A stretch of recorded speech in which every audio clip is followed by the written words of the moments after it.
आज हम बात करेंगे जेनर डायोड के बारे में। हाँ, जेनर डायोड आपका क्या होता है। देखो, जेनर डायोड क्या है, एक विशेष प्रकार का पीएन संधि डायोड है। क्या है? एक विशेष प्रकार का, ये है पीएन संधि डायोड ही है, ये जो है पीएन संधि डायोड ही है, लेकिन एक विशेष प्रकार का पीएन संधि डायोड है। एक विशेष प्रकार का पीएन संधि डायोड है। अब ये जो आपका एक विशेष प्रकार का पीएन संधि डायोड है, इसकी आपको कौन सी बायसिंग करनी रहती है? पश्च बायसिंग करनी रहती है। कौन सी बायसिंग करनी रहती है? पश्च बायसिंग करनी रहती है। हाँ, सबसे पहले समझो जेनर डायोड क्या है, एक पीएन संधि डायोड है, लेकिन एक विशेष प्रकार की पीएन संधि डायोड है। हाँ, जिसमें हमें कौन सी बायसिंग करनी रहती? पश्च बायसिंग करनी रहती। मतलब इसमें हमें पीएन संधि डायोड की कैसी बायसिंग करना होगा? पश्च बायसिंग करना होगा। हाँ, अब इसमें क्या किया जाता है, जो पीएन संधि डायोड में जो अपमिश्रण किया जाता है वो बहुत अत्यधिक किया जाता है। अपमिश्रण अर्थात अशुद्धि मिलाने की प्रक्रिया। तो जो जेनर डायोड होता है उसमें जो अशुद्धियां मिलाई जाती है वो बहुत अत्यधिक मात्रा में मिलाई जाती है। क्या की जाती है? जो अशुद्धियां रहती है वो बहुत अत्यधिक मात्रा में मिलाई जाती है। हाँ, सबसे पहले बात समझो कि एक विशेष प्रकार का पीएन संधि डायोड है जिसके हमें पश्च बायसिंग करनी रहती है, और जेनर डायोड में हमें अशुद्धियां अत्यधिक मात्रा में मिलाना होता है। हाँ, अब इसका जो उपयोग किया जाता है वो किसके रूप में किया जाता है? वोल्टेज नियंत्रक के रूप में। हाँ, कैसे करते हैं वो भी देखेंगे। मतलब कि इसकी सहायता से आप वोल्टेज को नियंत्रित कर सकते हो। क्या कर सकते हो? वोल्टेज को नियंत्रित कर सकते हो। आपको 3 वोल्ट चाहिए तो 3 वोल्ट ही मिलेगा, 5 वोल्ट चाहिए तो 5 वोल्ट ही मिलेगा। 5 वोल्ट से ज़्यादा नहीं मिल सकता, चाहे आपका सोर्स कितने वोल्ट का हो। हाँ, चाहे आपका सोर्स 220 वोल्ट का क्यों ना हो, 220 वोल्ट का क्यों ना हो। यदि आप जेनर डायोड का मदद लेते हो और उसे फिक्स कर देते हो कि नहीं हमें 8 वोल्ट ही चाहिए, तो वो 8 वोल्ट ही आपको मिलेगा। हाँ, 8 वोल्ट ही मिलेगा। तो इस प्रकार से आप वोल्टेज को भी नियंत्रित कर सकते हो इसकी सहायता से। वो कैसे करता है वो भी देखेंगे, लेकिन सबसे पहले देखेंगे कि जेनर डायोड काम कैसे करता है, होता क्या है ये। हाँ, देखो, सबसे पहले मैंने क्या बताया, एक विशेष प्रकार का पीएन संधि डायोड है। अब पीएन संधि डायोड कैसे होता है? जब मैं एक पी प्रकार के अर्धचालक को एन प्रकार के अर्धचालक से मिला देता हूँ। हाँ, तो जो आपके कुछ ऋणायन होते हैं वो आपके जाने लगते हैं पी क्षेत्र पर, और जो कुछ धनायन रहते हैं वो जाने रहते हैं एन क्षेत्र पर। बात है समझ में? अब जेनर डायोड भी इसी प्रकार की एक युक्ति होती है। हाँ, इसी प्रकार की एक युक्ति होती है, लेकिन इसमें अशुद्धियां क्या की जाती है? बहुत अत्यधिक मात्रा में मिलाई जाती है। हाँ, अब देखो, सबसे पहले समझते हैं पी प्रकार के अर्धचालक क्या होते हैं। हाँ, उससे आपको बेहतर तरह समझ में आएगा। देखो, जैसे मैं एग्जाम्पल ले लेता हूँ आपका सिलिकॉन का। सिलिकॉन क्या है? आपका एक अर्धचालक है। इसका हम क्या ले लेते हैं? एग्जाम्पल ले लेते हैं इस प्रकार से।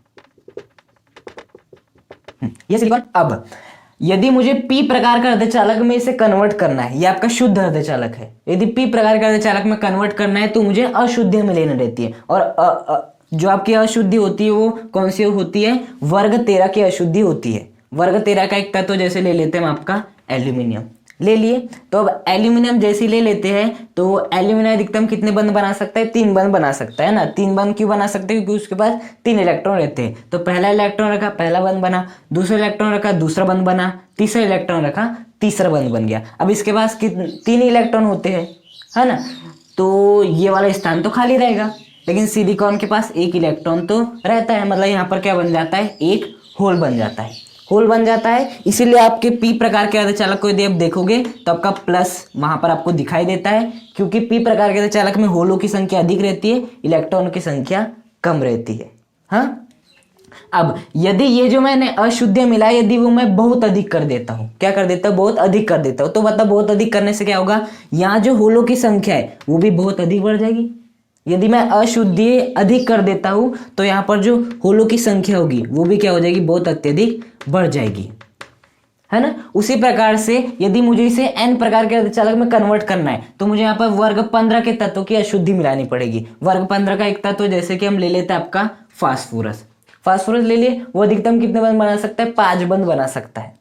कितने बंध बना सकता है? 5 बंध बना सकता है, क्योंकि 5 अयुग्मित इलेक्ट्रॉन होते हैं। तो पहला इलेक्ट्रॉन एक बंध, दूसरा इलेक्ट्रॉन दूसरा बंध, तीसरा इलेक्ट्रॉन तीसरा बंध, चौथा इलेक्ट्रॉन चौथा बंध, लेकिन एक इलेक्ट्रॉन इसके पास अभी भी शेष रह जाता है। हाँ, और यही मुक्त इलेक्ट्रॉन का धारा प्रवाहित होती है। इस प्रकार का अर्धचालक क्या कहलाता है? आपका एन प्रकार का अर्धचालक। यहाँ पर किसकी संख्या अधिक होती है? मुक्त इलेक्ट्रॉन की संख्या अधिक रहती है। हाँ, इसलिए आपको इलेक्ट्रॉन दिखाई देते हैं आपके एन प्रकार के अर्धचालक में। अब यदि मैंने जो अशुद्धियां मिलाया है वो क्या कर दूं, अधिक कर दूं। अब जो मैंने अशुद्धियां मिलाया फास्फोरस की उसे मैं क्या कर दूं, अधिक कर दूं, तो यहाँ पर ऋणायन की संख्या भी क्या हो जाएगी, अधिक, क्योंकि अशुद्धि अधिक मिलाने से मुक्त इलेक्ट्रॉन की संख्या भी अधिक हो जाएगी। हाँ, इसलिए आपको ऋणायन क्या देखने मिलेगा, अधिक देखने मिलेगा। तो यदि आप क्या करते हो, पी प्रकार के अर्धचालक और एन प्रकार के अर्धचालक में अशुद्धि की मात्रा बढ़ा देते हो, अशुद्धि की मात्रा बढ़ा देते हो, उसके बाद यदि आप पीएन संधि डायोड बनाते हो तो इस प्रकार का जो डायोड बनता है उसे क्या कहते हैं, जेनर डायोड कहते हैं। क्या कहते हैं, जेनर डायोड कहते हैं। जिस पी प्रकार और एन प्रकार के अर्धचालक में आपने अशुद्धियां मिलाए हो, यदि बहुत अधिक मात्रा में, उसके बाद उसे आप जोड़कर पीएन संधि डायोड बनाते हो तो इस प्रकार का डायोड क्या कहलाता है, आपका जेनर डायोड कहलाता है। ये पता है काम सबसे पहले किसने किया था, अशुद्धि ज्यादा मिलाने का, ये किया था एक साइंटिस्ट ने, जेनर नामक साइंटिस्ट ने किया था। इसलिए इस डायोड को क्या कहते हैं, जेनर डायोड कहते हैं। जेनर नामक साइंटिस्ट ने पी प्रकार के अर्धचालक में भी अशुद्धि बहुत मिलाई, एन प्रकार के अर्धचालक में भी अशुद्धियां बहुत अधिक मिलाई, उसके बाद पीएन संधि डायोड बनाया, तो उन्हीं के नाम से इसका नाम रखा गया जेनर डायोड। तो बात समझ में आई, जेनर डायोड क्या होता है, एक विशेष प्रकार का पीएन संधि डायोड ही है, बस इसमें हम अशुद्धियां क्या करते हैं, अत्यधिक मात्रा में मिला देते हैं। हाँ, तो देखो इसका यदि हम डायग्राम बनाना चाहें तो वैसे बनेगा जैसे पीएन का बनता है, पीएन संधि डायोड का बनता है ना, बस अंतर क्या होगा, अशुद्धियां ज्यादा होगी। हाँ, तो हम मान लेते ये क्या आपका पी प्रकार का अर्धचालक है, ये हाँ पी प्रकार का अर्धचालक हो गया ये। अब ये जो आपका पी प्रकार का अर्धचालक है, इसमें अशुद्धियां बहुत अधिक है, मतलब कि जो धनावेशी संख्या होगी वो भी क्या होगी, बहुत अधिक होगी। तो आप ऐसा कर सकते हो कि इसमें जो धनायन होंगे उसे क्या कर सकते हो, बहुत अधिक कर सकते हो।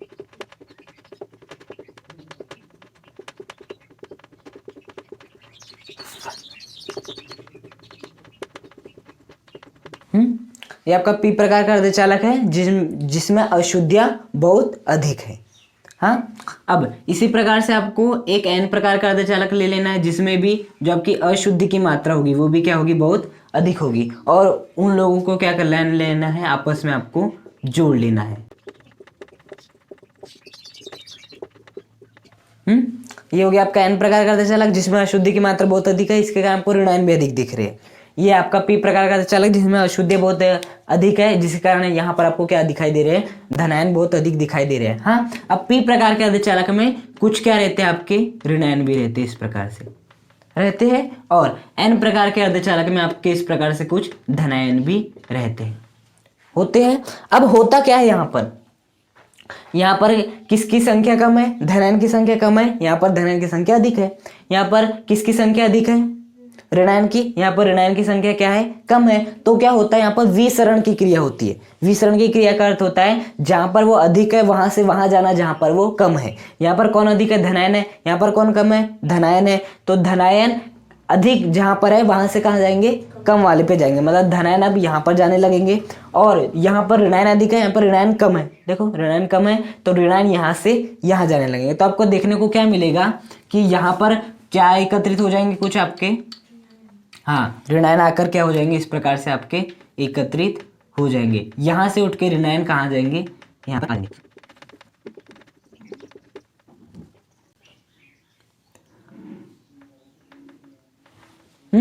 उसी प्रकार से क्या होंगे, यहां से जो धनायन है वो उठकर कहाँ पे आ जाएंगे, एन क्षेत्र में आ जाएंगे, एन प्रकार के अर्धचालक में आ जाएंगे।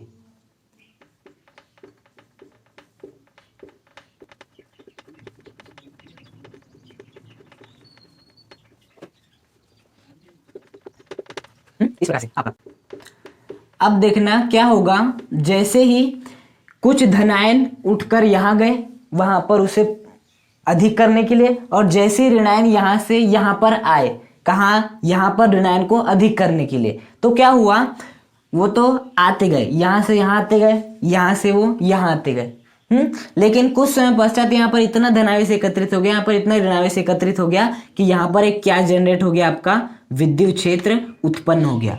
क्या हो गया, विद्युत क्षेत्र उत्पन्न हो गया। अब यहाँ से जो उठने वाले धनावेश है वो यहाँ पर और जाना चाहते हैं लेकिन नहीं जा पाएंगे। क्यों नहीं जा पाएंगे, इस आपके विद्युत क्षेत्र के कारण, है ना। ये वाला जो विद्युत क्षेत्र होगा, देखो ये वाला धनावेश कहाँ जाना चाहता है, आपका इस दिशा में जाना चाहता है, वो और यहाँ पर जाकर एकत्रित होना चाहता है, लेकिन ये वाला जो विद्युत क्षेत्र है वो इस धनायन पर अपनी ही दिशा में बल लगाता है। किस दिशा में बल लगाता है? अपनी ही दिशा में बल लगाता है। जैसे कि विद्युत क्षेत्र की दिशा इधर है, आपका धनायन ये है, तो ये वाला जो विद्युत क्षेत्र होगा इस धनायन पर अपनी ही दिशा में क्या लगाता है? बल लगाता है, अपनी दिशा में बल लगाता है। ऐसा तो ये जाना तो चाहता है धनायन इधर और जाकर एकत्रित होना चाहता है, लेकिन क्या विद्युत क्षेत्र जाने देगा? नहीं जाने देगा, मतलब कि और अधिक धनायन अब इधर नहीं जा सकते हैं।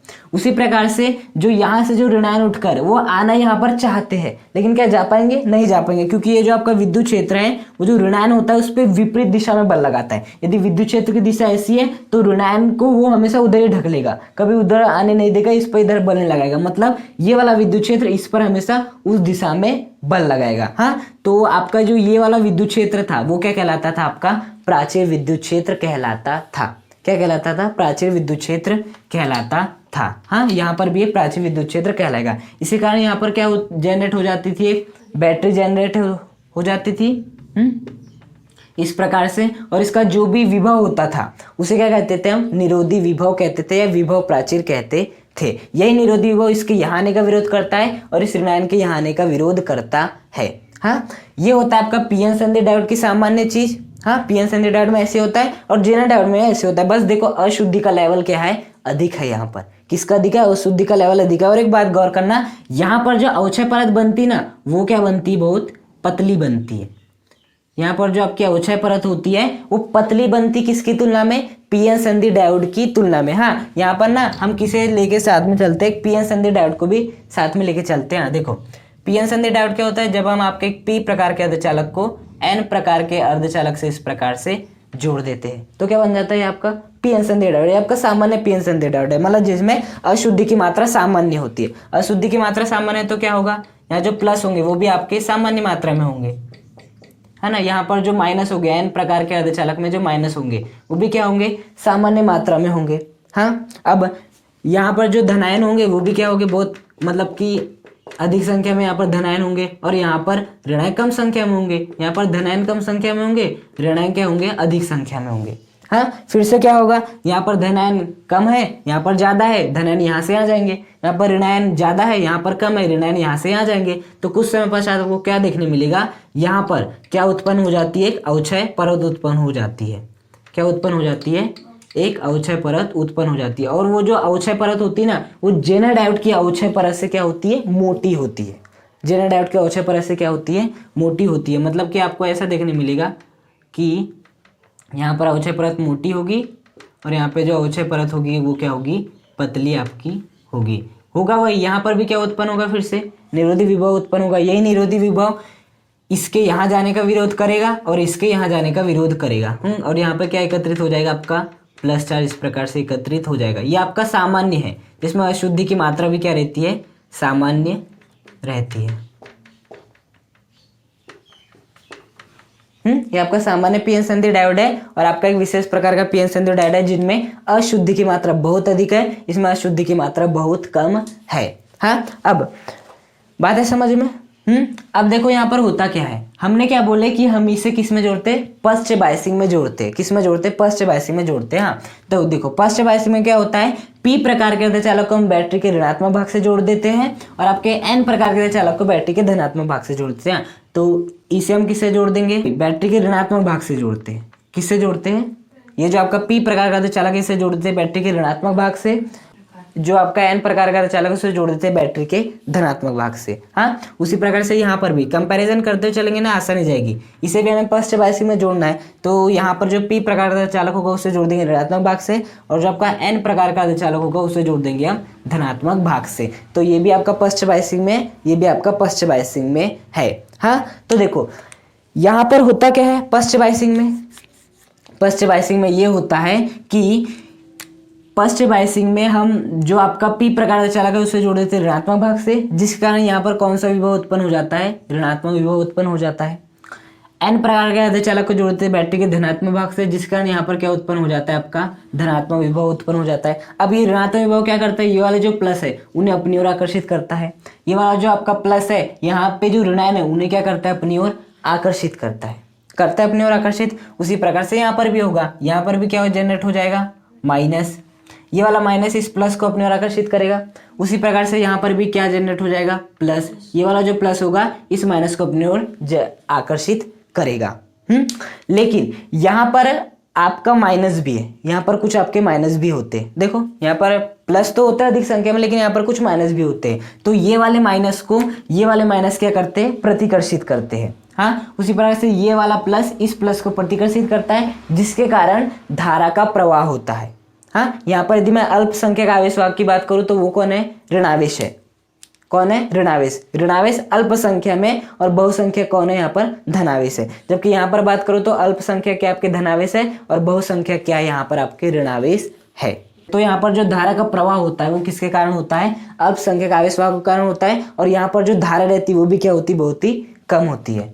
बात है समझ में। अब यदि मैं क्या कर देता हूँ, वोल्टेज को बढ़ाते जाता हूँ, किसे बढ़ाते जाता हूँ, वोल्टेज को बढ़ाते जाता हूँ, बढ़ाते जाता हूँ, बढ़ाते जाता हूँ। हाँ, हम क्या करते हैं, ग्राफ देखते हैं। आपका सामान्य का भी देखेंगे और आपका इसका भी ग्राफ देखेंगे। कैसा होता है, देखो यदि मैं सामान्य ग्राफ की बात करूं, जब आपका पीएन संधि डायोड किस में रहता है, आपकी पश्च बायसिंग में रहता है। तो यदि मैं सामान्य ग्राफ की बात करूं तो सामान्य ग्राफ आपका कैसा होता है, देखो इसमें ले लेते हैं हम V को, इसमें ले लेते हैं हम आपके I को। वो कैसे देखे थे कि हम यदि वोल्टेज को मान को बढ़ाते जाते बढ़ाते जाते बढ़ाते जाते, धारा भी क्या होती है, बढ़ते जाती है। लेकिन देखो कितनी सी धारा बढ़ रही है, क्योंकि अल्पसंख्यक आवेश वाहकों के कारण होता है। तो यदि हम वोल्टेज को मान को बढ़ाते भी जाते हैं, वोल्टेज के मान को बढ़ाते भी जाते हैं, तो क्या होता है, अल्पसंख्यक आवेश वाहकों के कारण धारा प्रवाहित होती है, इसलिए आपको धारा का मान भी कम देखने मिलता है। हाँ, लेकिन ऐसे ऐसे हम बढ़ाते बढ़ाते बढ़ाते बढ़ाते बढ़ाते बढ़ाते जब हम वोल्टेज के मान को बहुत अत्यधिक बढ़ा देते हैं तो क्या होता है, पीएन संधि डायोड आपका टूट जाता है। टूट जाता है आपका पीएन संधि डायोड। और पीएन संधि डायोड जब टूटता है तब जो आपकी धारा होती है वो कैसी हो जाती है, अधिकतम हो जाती है। क्या हो जाती है, आपकी धारा एकदम अधिकतम हो जाती है आपकी, है ना। और जो भी आपका वोल्टेज होता है, जिस भी वोल्टेज पर आपकी धारा अधिकतम होती है, उस वोल्टेज को क्या कहते हैं हम, आपकी भंजन वोल्टता कहते हैं। क्या कहते हैं, भंजन वोल्टता कहते हैं। उसी प्रकार से यहाँ पर भी होता है। हाँ, आपने वोल्टेज को मान को बढ़ाया तो आपके अल्पसंख्यक आवेश वाहक गति करेंगे, लेकिन फिर भी धारा का मान उतना नहीं बढ़ता। मतलब यहाँ पर भी यदि मैं ग्राफ की बात करूँ तो ये वाला जो आपको ग्राफ देखने मिलता है V और I के बीच में, वो भी ऐसे देखने मिलता है। आपने वोल्टेज का मान बढ़ाते गए, धारा का मान भी बढ़ता जाता है। ऐसा यहाँ पर आपको जैसा दिखाई देता है ना, वैसे सेम टू सेम यहाँ पर भी केस बनता है। हाँ, आपने वोल्टेज के मान को बढ़ाते गए, धारा का मान भी बढ़ते गया, लेकिन अल्प मात्रा में बढ़ रहा है। अब जैसे ही आप वोल्टेज को बढ़ाते गए, वोल्टेज को बढ़ाते गए, तो आपको एक ऐसी परिस्थिति मिलेगी जब धारा का मान क्या हो जाएगा, एकदम अधिकतम हो जाएगा। क्या हो जाएगा, धारा के मान अधिकतम हो जाएगा। और जो आपकी जो भी वोल्टता होगी इस समय, उस वोल्टता को क्या कहेंगे, जेनर वोल्टता कहेंगे। क्या कहेंगे, जेनर वोल्टता। मतलब जेनर डायोड में जिस वोल्टता पर आपकी धारा का मान अधिकतम हो जाता है, जिस वोल्टता पर धारा का मान अधिकतम हो जाता है, उसे क्या कहते हैं, आपकी जेनर वोल्टता कहते हैं। लेकिन यहाँ पर एक बात याद रखना, इस परिस्थिति में आपका पीएन संधि डायोड नहीं टूटता है। हाँ, उसका हमें कारण जानना है, लेकिन पहली बात समझो कि यदि आपका सामान्य पीएन संधि डायोड है तो सामान्य पीएन संधि डायोड में जब इसे हम पश्च बायस में जोड़ते हैं तो जैसे जैसे हम क्या बढ़ाते जाते हैं, आपका वोल्टेज का मान बढ़ाते जाते हैं, तो क्या होते जाता है, आप जो धारा रहती है वो भी बहुत ही कम मात्रा में बढ़ने लगती है। लेकिन जब बहुत अत्यधिक बढ़ा देते हैं तो आपकी धारा अधिकतम हो जाती है और ये आपका डिस्ट्रॉय हो जाता है, पूरी तरह से टूट जाता है। लेकिन ये वाले केस में ऐसा नहीं होता। आप यदि बढ़ाते जाते हो धारा का मान भी अल्प बढ़ता है। एक मान ऐसा प्राप्त होता है जब आपके धारा का मान अधिकतम हो जाता है और वो जो भी वोल्टता होती है। हाँ, देखो पहले क्या थी, हम मान लेते हैं 8 वोल्टता थी तो भी धारा का मान न्यूनतम, 9 थी तो भी धारा का नाम न्यूनतम। लेकिन जैसी 10 हुई तो जेनर डायोड में धारा का मान अधिकतम देखने मिल गया। मतलब जो 10 वोल्ट हो जाएगी वो क्या हो जाएगी, आपकी जेनर वोल्टता हो जाएगी। हाँ, तब भी आपका जो ये वाला परिपथ रहता है ना, वो नहीं टूटता है। तो यही खास बात है आपकी इसकी। हाँ, कि यदि हम वोल्टता के मान को बढ़ाते भी जाते हैं तो भी आपका क्या नहीं होता, ये टूटता नहीं है, जबकि ये आपका टूट जाता है। ये धारा का अधिकतम मान तो देखें, लेकिन फिर टूट जाता है, फिर से नया बनाना पड़ेगा, लेकिन आपका नहीं टूटता है। अब देखो हमें इसी के पीछे के कारण को समझना है कि ऐसा क्यों कि यहाँ पर ये टूट जाता है। और यहाँ पर हमें एक बात और भी सुनना है कि ऐसा क्या होता है कि आपका, पहले तो आप बढ़ा रहे हो, पहले तो हम समझ गए कि नहीं अल्पसंख्यक आवेश वाहक होते हैं तो वो प्रवाहित हो रहे हैं, इसलिए आपको अल्प धारा मिल रही है ना। लेकिन ऐसा क्या होता है भंजन वोल्टता पे आके कि धारा का मान एकदम से बढ़ जाता है ना। ऐसा क्या होता है, क्या अल्पसंख्यक वाहक बहुसंख्यक बन जाते हैं, हाँ, और आपका परिपथ भी टूट जाता है ना। इसका कारण जाने, यदि इसका कारण जान जाओगे ना तो आप इसका ऑटोमेटिकली कारण जान जाओगे। ऐसा क्यों होता है यहाँ पर कि यदि हम भंजन वोल्टता पर लाके कर देते वोल्टता को तो आपका परिपथ पूरी तरह से टूट जाता है। हाँ, तो देखो यहाँ पर होता क्या है। हाँ देखो, ये जो आपका पीएन संधि डायोड होता है ना, वो किससे मिलके बना होता है, पी प्रकार के अर्धचालक, एन प्रकार के अर्धचालक।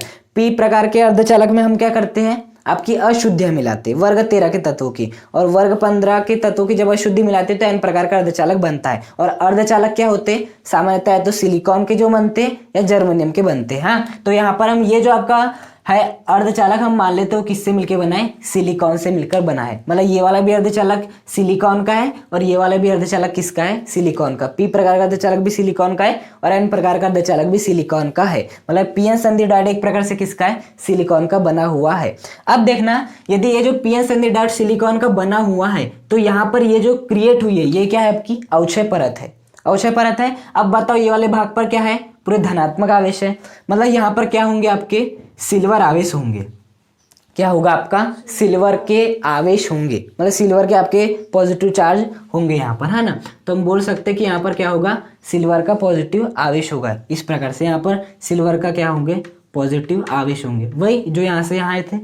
हाँ वही है। अब देखो, जैसे आपका सिल्वर की बात करूं, है ना, सिल्वर के पास ऐसा नहीं कि इलेक्ट्रॉन नहीं होते हैं, है ना। यहाँ पर जो आपको इलेक्ट्रॉन ये दिखाई दे रहे ना कि ये धनावेश है, ये ऋणावेश है, ये आपके मुक्त इलेक्ट्रॉन है। कौन से इलेक्ट्रॉन है, मुक्त इलेक्ट्रॉन है। जबकि इन धनावेश के पास, मतलब जो सिल्वर का धनावेश है, इनके पास क्या रहते हैं, खुद के भी इलेक्ट्रॉन रहते हैं लेकिन वो मुक्त नहीं होते, मतलब इनके पास होते हैं। तो हम ऐसा मान लेते हैं कि ये जो आपका धनावेश है इसे कितने इलेक्ट्रॉन उन्होंने घेर रखा है, आपके 6 इलेक्ट्रॉन उन्होंने घेर रखा है। 1 2 3 4 5 6, कितने इलेक्ट्रॉन घेर रखा है, 6 इलेक्ट्रॉन को घेर रखा है।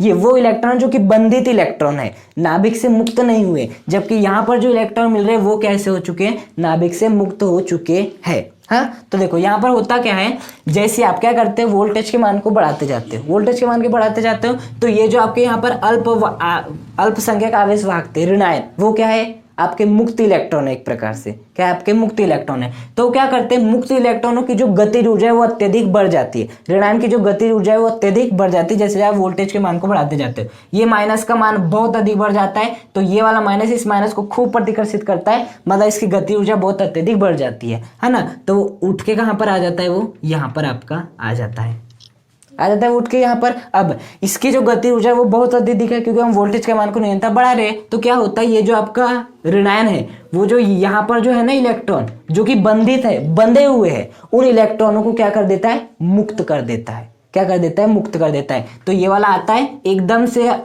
करता है अटैक इस इलेक्ट्रॉन पर, और इस इलेक्ट्रॉन को क्या कर देता है, मुक्त कर देता है, और अपने जैसे ही ऋणायन में क्या कर देता है, कन्वर्ट कर देता है। तो एक ऋणायन ने कितने ऋणायन को बनाया, 2 ऋणायन को बनाया। हाँ, तो जब आप वोल्टेज के मान को और अधिक बढ़ाते जाते हो, हाँ, तो देखो इसकी गतिज ऊर्जा भी क्या होती जाएगी, बढ़ते जाएगी। अब कितने लोग हैं, 2 लोग हैं। कितने लोग हैं, 2 लोग हैं। अब ये लोग 2 लोग जाएंगे, इन 2 को क्या करेंगे, और निकालेंगे, और क्या कर लेंगे, इसका 4 कर लेंगे। हाँ, 2 एक था उसने 2 किया, 2 ने 4 किए। अब ये जो 4 है वो कितने कर लेंगे, 8 कर लेंगे, 4 8 कर लेंगे, 8 16 कर लेंगे। इस प्रकार से आपका क्रम बढ़ता जाता है। हाँ, तो इसमें हो क्या रहा है, देखना, एक प्रकार से आपका जो ऋणायन है वो आ रहा है, वो टकरा रहा है आपकी इलेक्ट्रॉनों से। किससे टकरा रहा है, इलेक्ट्रॉनों से टकरा रहा है। और टकराने को क्या कहते हैं, संघट कहते हैं। और जब भी संघट की प्रक्रिया होती है तो हमेशा याद रखना, एक चीज मुक्त होती है, आपकी ऊष्मा। क्या मुक्त होती है, ऊष्मा मुक्त होती है। अब यदि आप वोल्टेज के मान को बढ़ाते जा रहे हो, यहाँ पर टक्कर बढ़ते जाएगी, ऊष्मा बढ़ते जाएगी, और जब ऊष्मा अत्यधिक हो जाएगी तो ये क्या हो जाएगा, पूरी तरह से टूट जाएगा।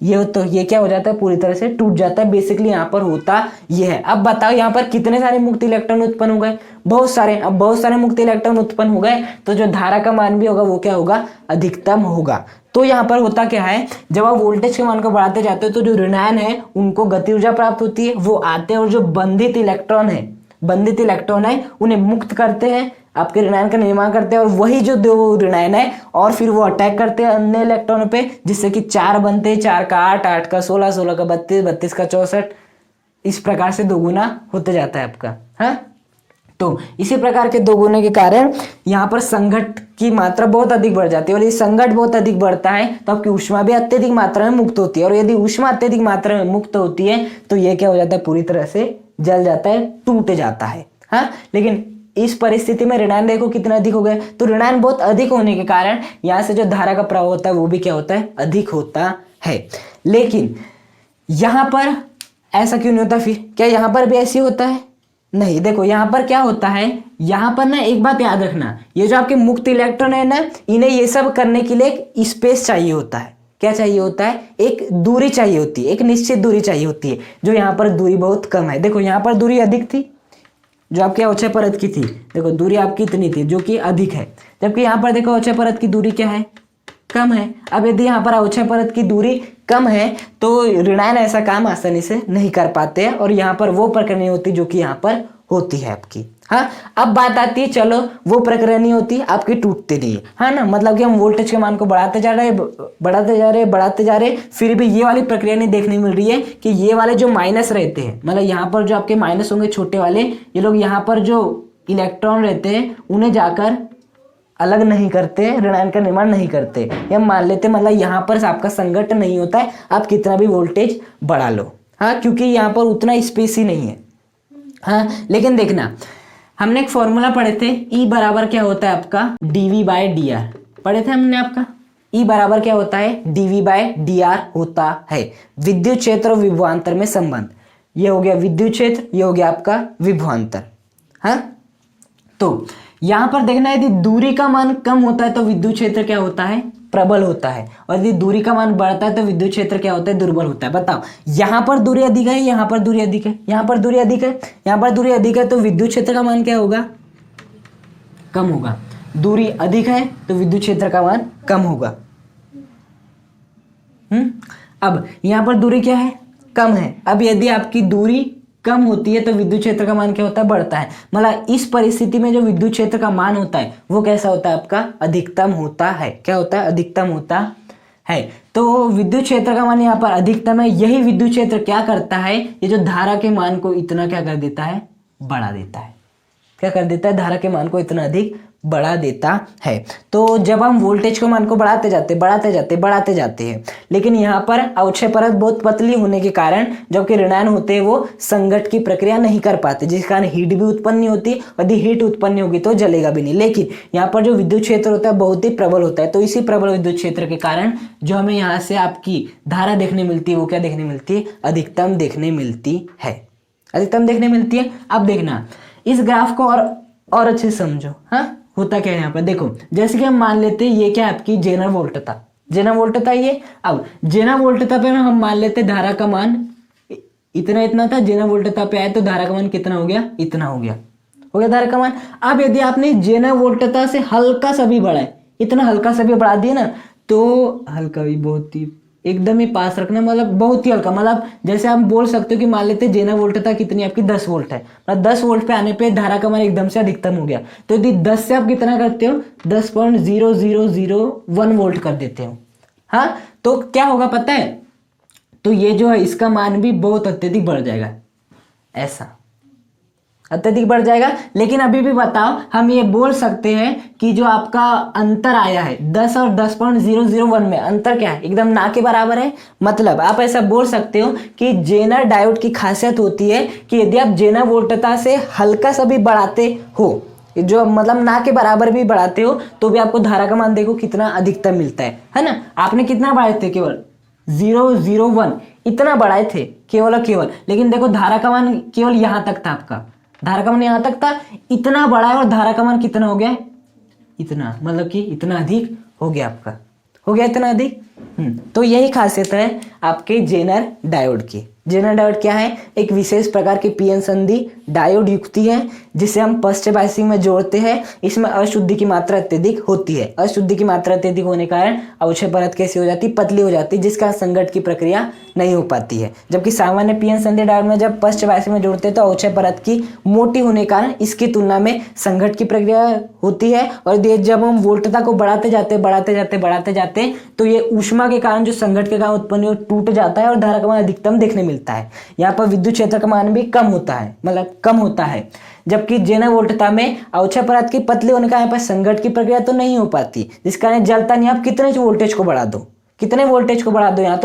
यहाँ तो इलेक्ट्रॉन अलग ही नहीं होने वाले। अभी इलेक्ट्रॉन अलग नहीं होंगे, मतलब टकराएंगे नहीं, और जब टकराएंगे नहीं तब की ऊष्मा नहीं होगी। फिर आप कितना ही बढ़ा लो इसकी वोल्टेज को, ये कभी भी नहीं टूटेगा। फिर धारा कैसे बढ़ती है? धारा बढ़ती है इस प्रबल विद्युत क्षेत्र के कारण, है ना। और इसकी एक खासियत ये होती है कि यदि आप इसकी वोल्टता को बढ़ाते भी हो तो आपकी धारा का मान क्या मिलता है? बहुत अधिक देखने को मिलता है। इसी खासियत के कारण ना इसका उपयोग हम किसके रूप में करते हैं?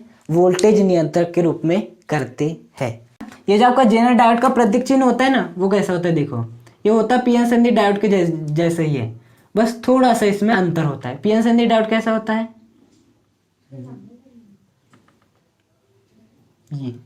ये होता है आपका पीएन संधि डायोड, है ना। बस हमें क्या करना रहता है? ये रहता है आपका पी क्षेत्र, ये रहता है आपका एन क्षेत्र। आपको कैसे कर देना रहता है? ऐसा है, ये है इसका प्रतीक। आपको ये जो एन क्षेत्र रहता है उसको जो ऐसा ऊपर कर देना रहता है, इसको नीचे कर देना रहता है, और यही क्या कहलाता है? आपका जेनर डायोड का प्रतीक चिन्ह।